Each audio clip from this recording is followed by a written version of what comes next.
Welcome to the Private Equity Experience Podcast, your backstage pass to the strategies, stories, and secrets that drive value in the PE universe.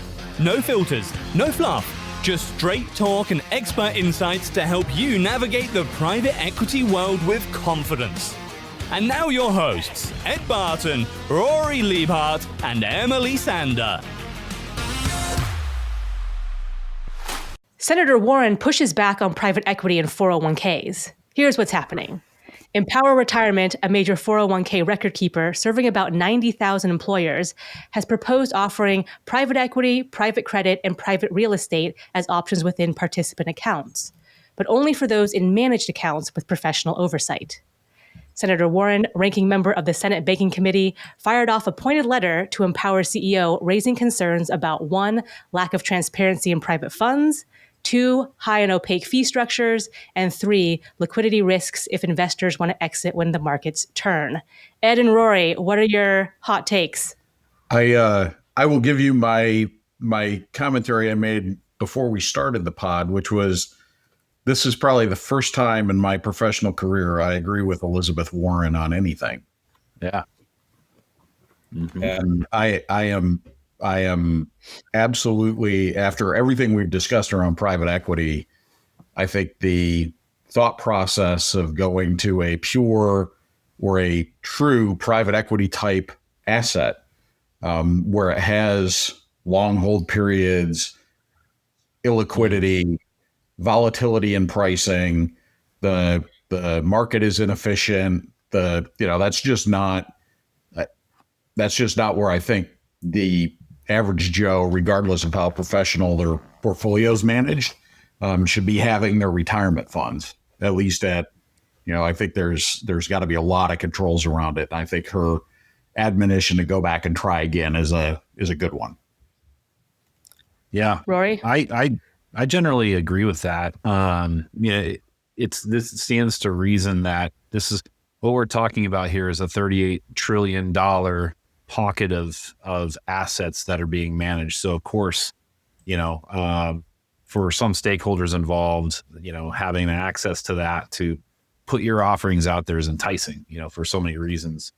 Where I generally agree with Ed is I don't think that this is necessarily the right kind of asset class for a 401k, kind of where, as you said, average Joes, that's where they accumulate their retirement. So, the potential for big swings in that has a lot of implications. And that's not to say that there aren't other ways that private investors can get involved with private equity. This is a whole nother ballgame. I mean, oh yeah, take it away from 401k. There's self-directed IRAs. I've invested in private equity out of my own self-directed IRA. So it's not like this is the only game in town to invest in private equity, but I think that this is just naturally one of those elements that comes up, with the current administration. I think this whole topic was really actually introduced by Donald Trump back in 2020, I learned. And so it's kind of repercolated again. And so now it's getting some fresh debate around all the things Ed talked about, which is, liquidity, access to information, long hold periods, fees, all this stuff that, I think is worth the debate. So where it's at right now is there's quite a debate going on led by Elizabeth Warren, but with others involved. And I think that's what needs to happen. I think it's not just a easy answer. Kind of reminds me of people wanting to do away with like Social Security. Hey, I can manage my own investments just fine. I'm a individual that can make strong choices. Yeah, well, I mean, markets also matter too. So. Anyway, lots to talk about, lots to unpack, but that's my blush. Yeah, I mean, thoughts. This was from an article that you brought to the table, Yeah. Rory. So this is literally in the news. Yes, and I was trying to think of an analogy, and it's kind of like an amusement park where you have like public markets, like, I don't know, stocks and bonds are like your vanilla rides or like the standard rides, like the Ferris wheel and the bumper cars or whatever. They're predictable. You can get on and get off. And then imagine there's like this gated part of the amusement park that's now been opened, and it's like private equity land, and you can go on high-speed roller coasters and you can have big thrills and big risks, but it's been closed off unless you've been institutional money or like very high net worth individuals. And now Empower wants to open those gates, but have like the safety checks been done and are all the height requirements to point and all those things. So like Elizabeth Warren is saying, like, are you sure that this is ready for prime time? Can regular folks really handle this? Average Joes really handle this? So yeah, probably not. I would say actually, No. Most likely not. Yeah, for all those, things you might just generally think about is, you can make a case for giving average Joe a shot at diversification, alternative asset classes, as we talk about in our book and we talked about on this podcast. It's a legitimate asset class, but it comes with its own characteristics. So a lot of times you like to hear in the proponents for these things are saying, higher return potential than your, 7% compounded average S&P 500 returns or whatever that is over time. Yeah, here's an opportunity to make, 15, 20%. But then you start digging under the hood of what that means is, that comes with more risk. And is the goal of a 401k plan to be administered to provide, plan participants with highest possible return or give them the best shot at, having a nest egg for retirement? I think that's probably where, the overall critics of something like this would come from. Well, and I would go, I'd go a step further. I think there's an and both here. Mm-hmm. And so when you look at alternative asset classes in general, there's all the concerns around illiquidity and lack of diversification and, the cost to administer and all those elements. And so a direct investment from a 401k into, a direct fund is probably not the way to go. Now, what I would say is, I would say the same thing about someone going, well, we're going to put, apartment complexes in our 401k. Or yeah. We're going to put, But what I would say is you can get there, but it's like using the ETF version. Yeah. So you can use REITs to make your investments into real estate if you want to have real estate in your 401k. Yep. So there's normally a good diversified 401k will have a REIT option. And, what I would say is a potential, and I even say self-directed IRAs and things like that. There's a risk level there for illiquidity that's structured. You want exposure to private equity, and you don't want to have the downside of illiquidity. You can buy stock in KKR. You can buy stock in. That's right. That's right. So you can invest in the GP essentially and get the same ride. And I'm prepped for this. I pulled up those two, KKR and Blackstone. So 5-year return on Blackstone stock, liquid, could buy it today, sell it tomorrow, do all the things you want to do. 5-year return on Blackstone, 185.5%. Yeah. 5-year return on KKR, 292.25%. 5-year return on the S&P 500, 93.38%. So you can get those outsized returns. You can get that diversification. You can do those kind of investments without the downside. Now, you're not going to get, maybe if you had gone direct, you might get another 500 basis points. Yeah. But for the typical investor, and I would put myself in that category because I don't have, 7 figures, 8 figures to go dump into this and not think about the liquidity of that. Right. If I wanted to make a direct investment, if I want to make an investment in private equity, that's the direction I'm going to go. And I get the kind of the best of both worlds. I get the liquidity of a publicly traded vehicle with the return characteristics of private equity. Just, potentially, there's going to be more overhead associated with both trading and management with those. It's almost like a PE ETF, and you can kind of pull that, and it's going to pull some of that return out. But you're going to get the trade-off's going to be the liquidity and other things that I think are almost impossible to get if you're a direct investment in a private equity.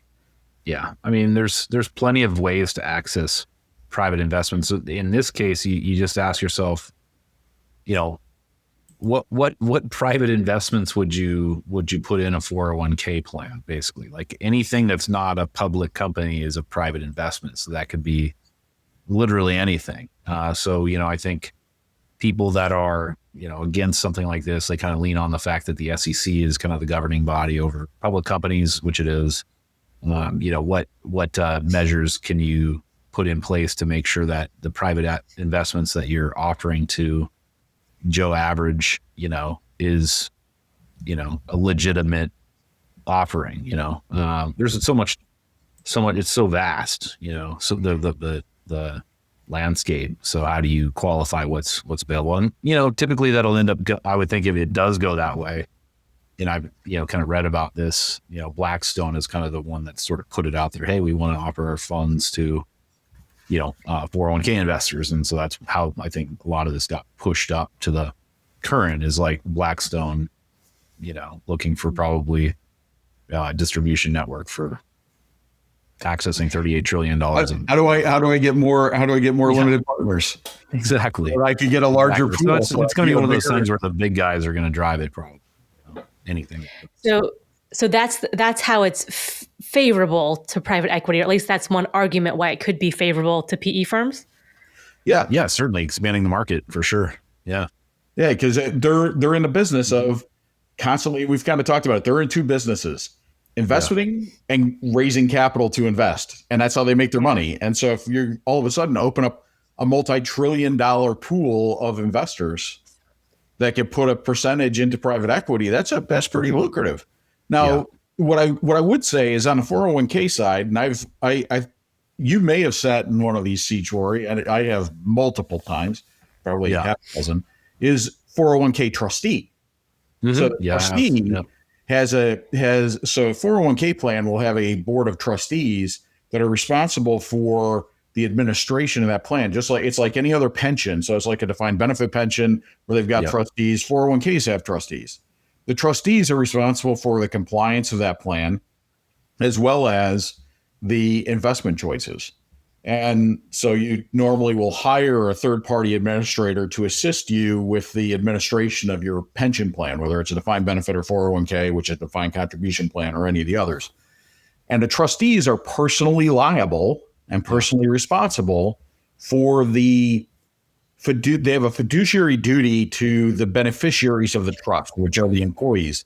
And so if you pick investments that are illiquid, where some of this stuff really came out was you had situations like Enron, which I'm old enough to remember because they were one of my largest clients back in 2000, where if you were an Enron employee, your company match may have been 100% in Enron stock.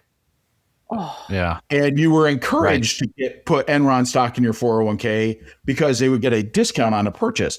Well, folks had 401ks that were, and then they, boom, blow up. And the trustees got sued because they didn't offer sufficient diversification to the employees in the 401k plan to ensure that they were able to kind of spread out their wealth. The second piece of this is the employer has an affirmative obligation to ensure that the employees are considered to be unsophisticated investors. So normally when you've got a private equity or you've got a real estate and it's illiquid, non-publicly traded, you have to be an accredited investor in order to be able to make those investments, which means, the government says, the SEC says, well, you're at least rich enough to be stupid.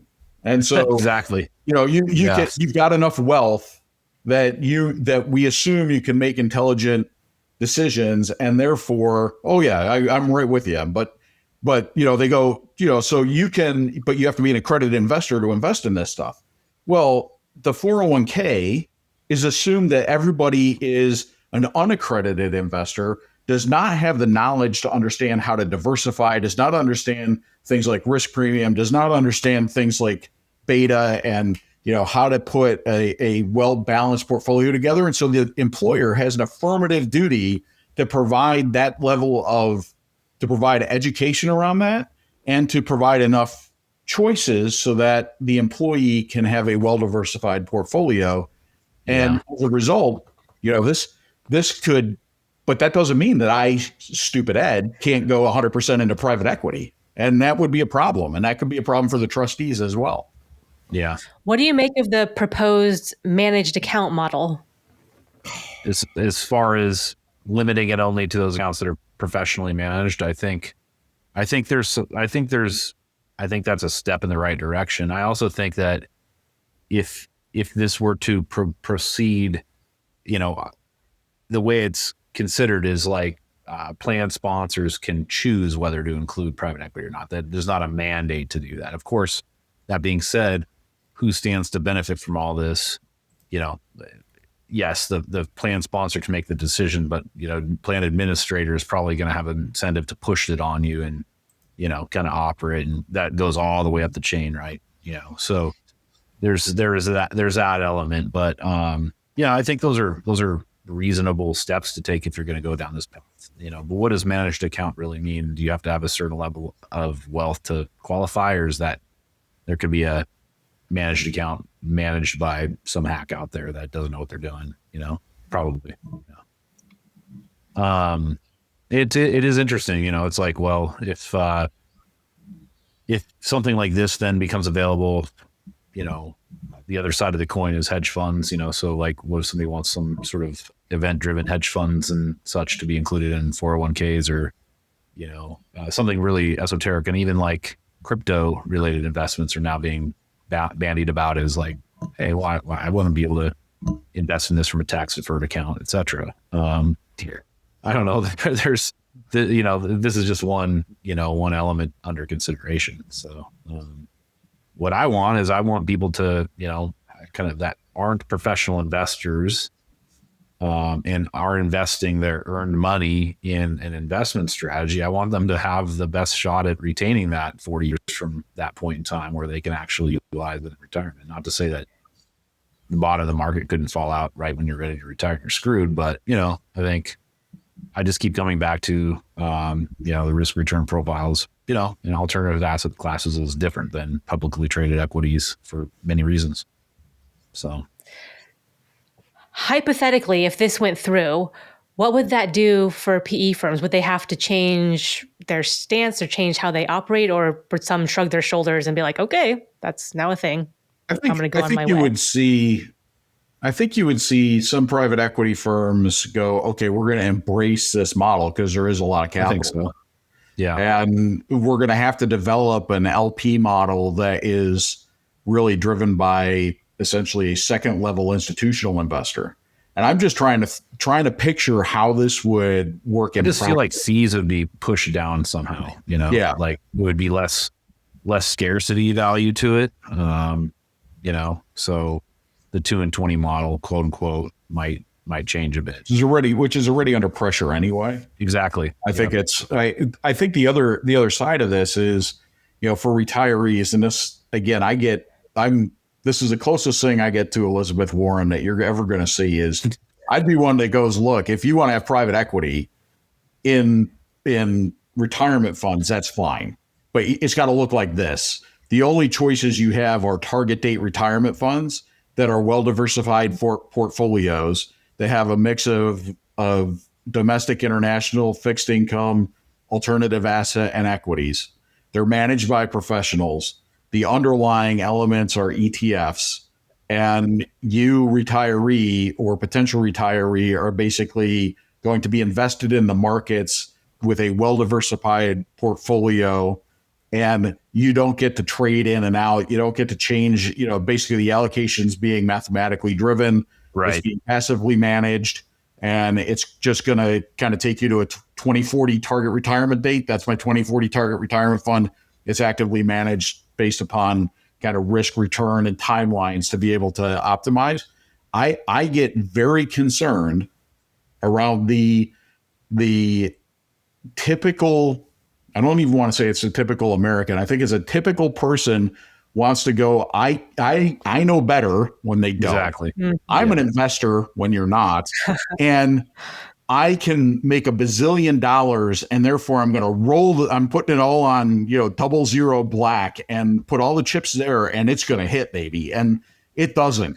And so with retirement funds, whether it's IRAs, 401ks, pension plans, the thing is that like an employer pension plan, a defined benefit plan, is governed by the government as to like how diversified it has to be, how liquid it has to be, how the actuarial assumptions behind and they have to time their payments such that it's liquid enough to be able to meet pension obligation. You don't have that in your 401k. No. So I'm like, okay, if you're going to do this, if you're going to open up the asset classes, then you've got to start putting some of those same restrictions, because some of the biggest investors in private equity are pension funds, but they have all these other regulations around them to protect the beneficiaries. I think if you're going to do that in 401k, it goes the same direction where you go, look, the beneficiary of a pension, defined benefit pension, doesn't get to choose their investments. Your 401k, you don't either. It's just a self-funded plan. How would this affect the other LPs, the traditional LPs that exist today? I think here's where I think it makes it worse. There's already almost too much money chasing too few deals in private equity. And now you're going to make more money chase too few deals in private equity because there's going to be an influx of capital, which is going to drive prices up because you've got supply and demand. So it'll drive prices up on the buy side. You may have some good opportunities on the sell side for the existing investors, but over the long haul, with additional funding, it's going to drive some of the prices down. One of the biggest advantage of private equity is the fact that they go find stuff that you can't find on the markets. Yeah. Exactly. So and now all of a sudden you're putting all that in play for all the deals. Yeah. Do either of you know, from just a regulation or policy perspective, is this like tantamount? Is this like normal course of business? This is how things get teed up and then they get discarded, or this one gets teed up like this and it goes through a process, or is this kind of a curveball? What does that look like? Oh, this is normal stuff. Like I'm I was actually surprised to see this pop up because I really, had figured it had been discussed and, analyzed and such up to this point. So just really earlier this month is really when scuttlebutt started bubbling up. This type of stuff's, really common. I mean, I'm sure even a few years ago, people were trying to talk about how do we put NFT investment opportunities into, managed self-directed, and managed retirement account, crap like that. It's just, there's always,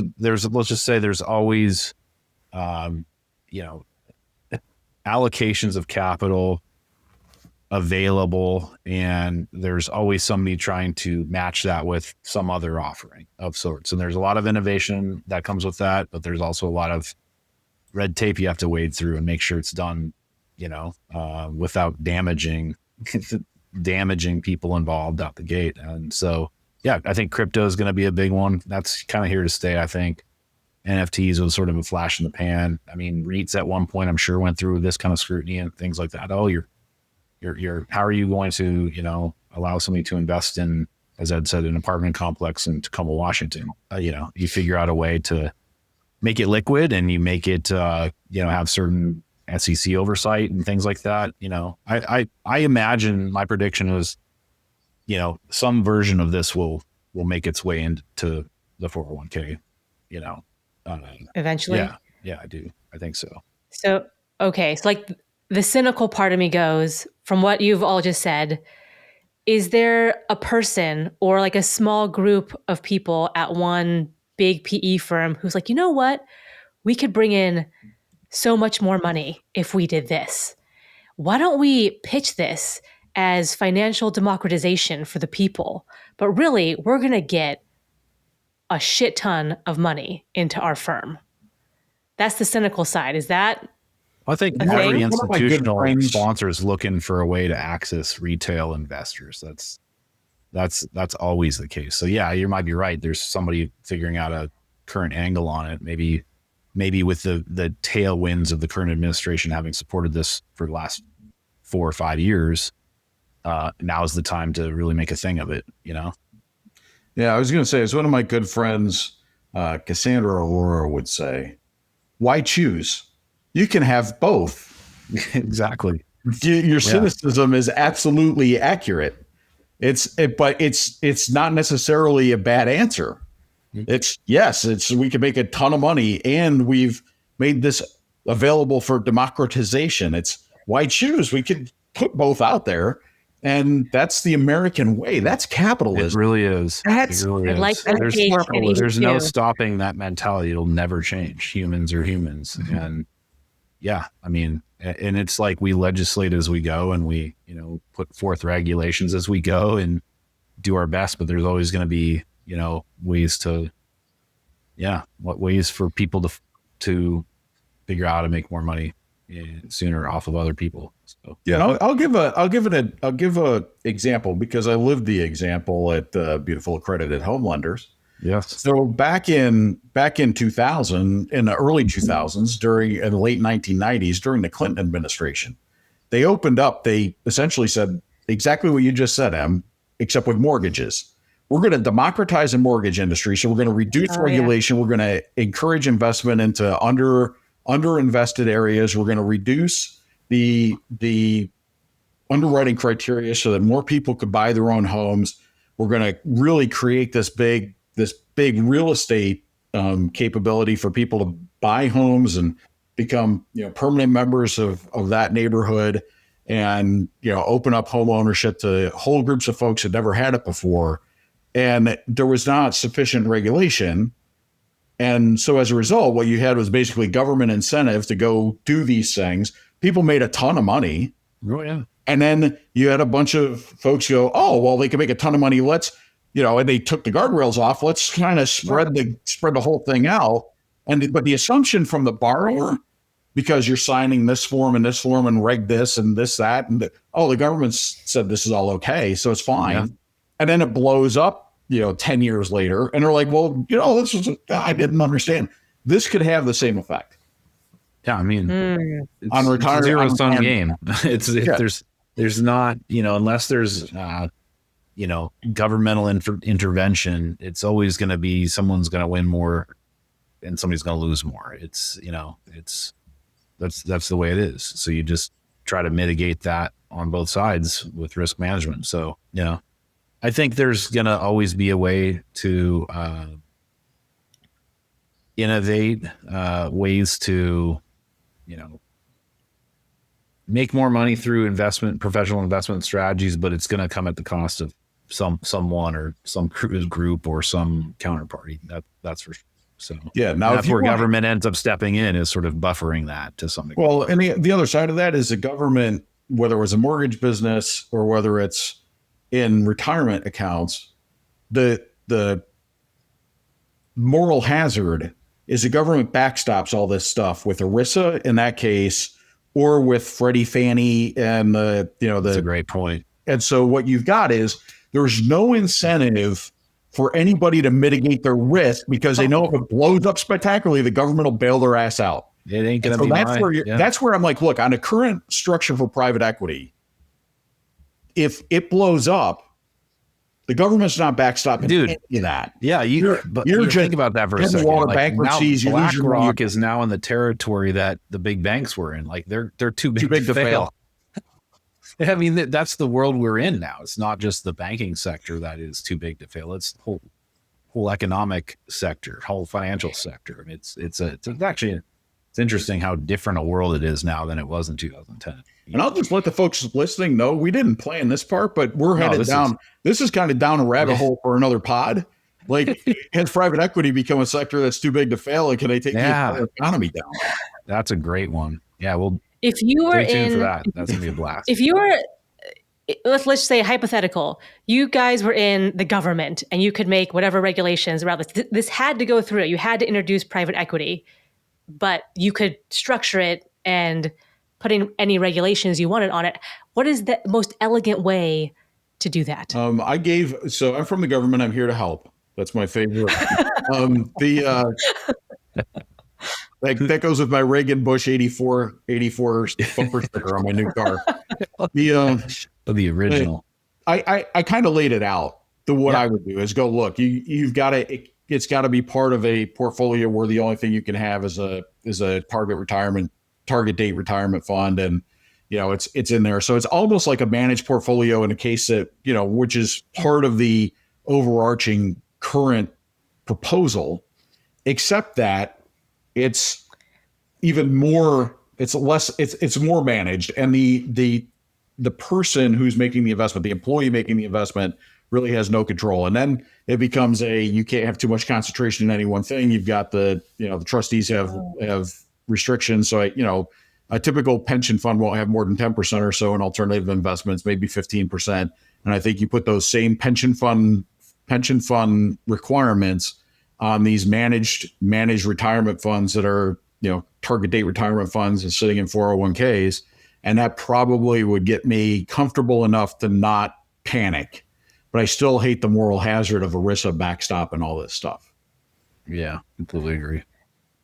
Yeah, I don't have much to add to that. The couple things I do like about, maybe where it's kind of sitting at right now is the thought that, it would be specific to managed accounts, and also sponsors would have to opt in. So a trustee representing the company would really have to think about how much liability they want to take on as that trustee to sponsor a plan that's got, private equity, kind of unfiltered private equity allocation potential to it. And not the least of which is people are going to just, whether or not it's, within bounds or not, if a bunch of your staff, made investments through their 401k in a big allocation private equity, and just due to that sector having issues or something like that, lose a bunch of money, you're going to have a bunch of pissed off employees that you're going to have to deal with. And, that's just part of it, where, index funds that are, publicly traded and stuff, that doesn't create that much wild fluctuation. That's away from the general macroeconomic direction. What warning labels would you give people? Like, if you're from the government, you're here to help, hey, sudden drops in liquidity may occur. Just know that going into this thing. Yeah, that's a great point. Yeah. Yeah. A lot of education on what it really is, like use of leverage. I don't think people think about that aspect of it too much. I just think, private equity means higher return because, it's an alternative investment class. Well, what generates those returns is a use of leverage. So I'll go to the California has a regulation which basically says if something can cause birth defects or cancer, you have to label it as it can cause birth defects or cancer. And what ends up happening is everything is labeled, because if you don't know, you have to label it. And so, everything is labeled, so then no one pays attention.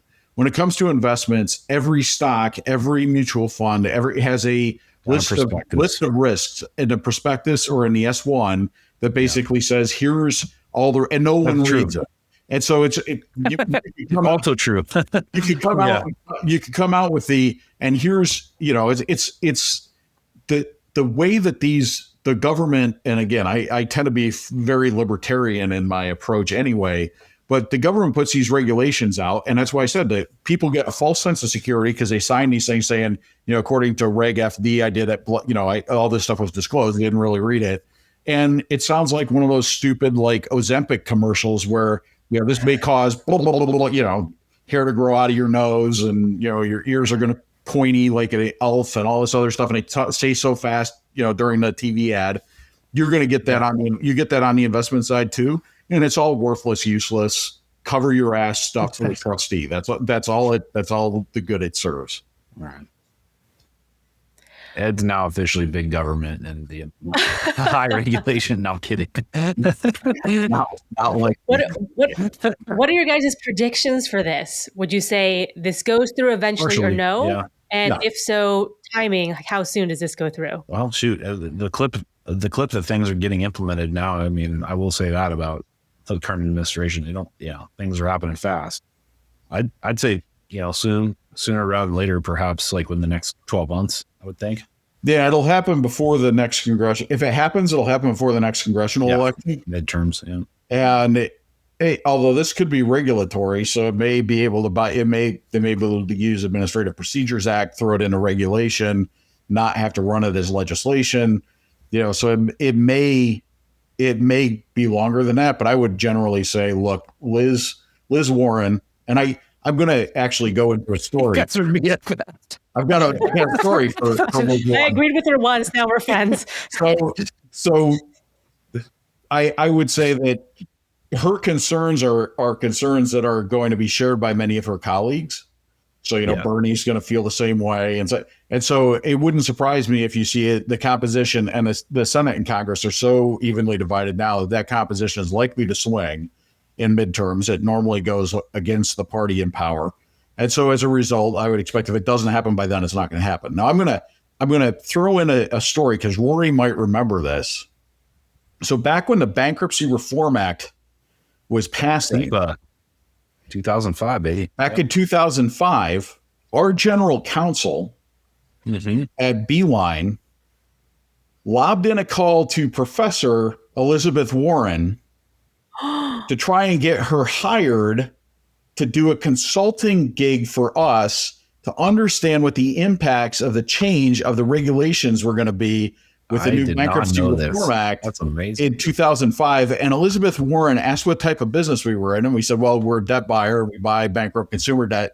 And she told our general counsel, who was a Harvard law grad, who kind of knew, she basically told him to go pound sand.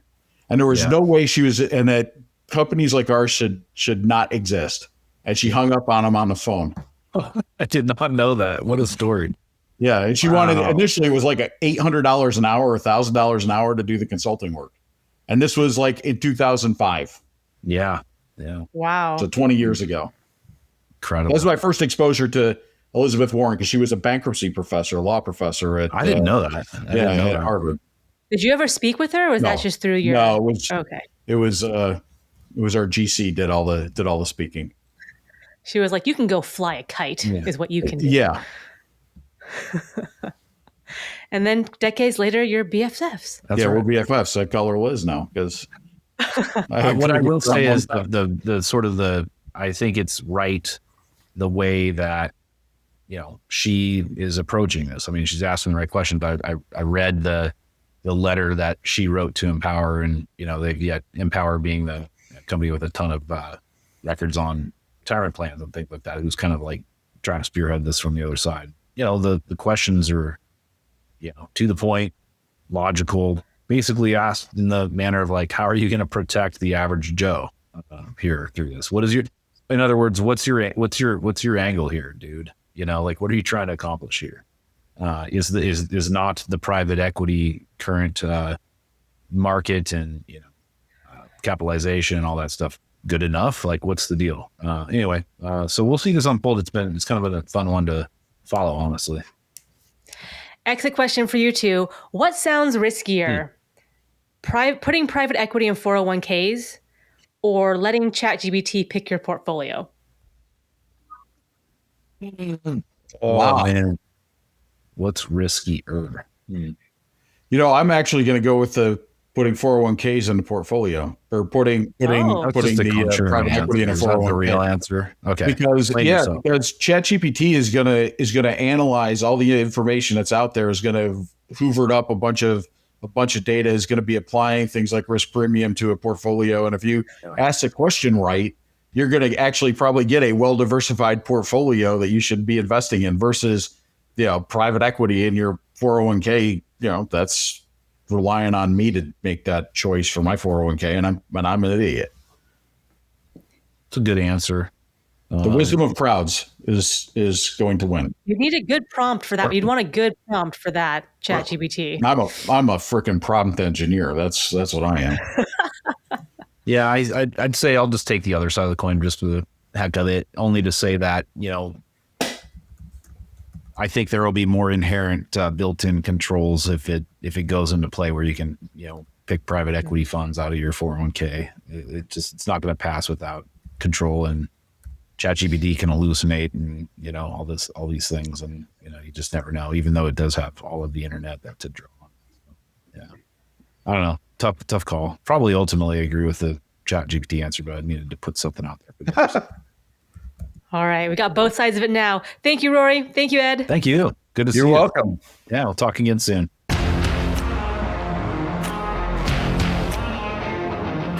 If you enjoyed today's episode, please like, share, and subscribe wherever you get your podcasts.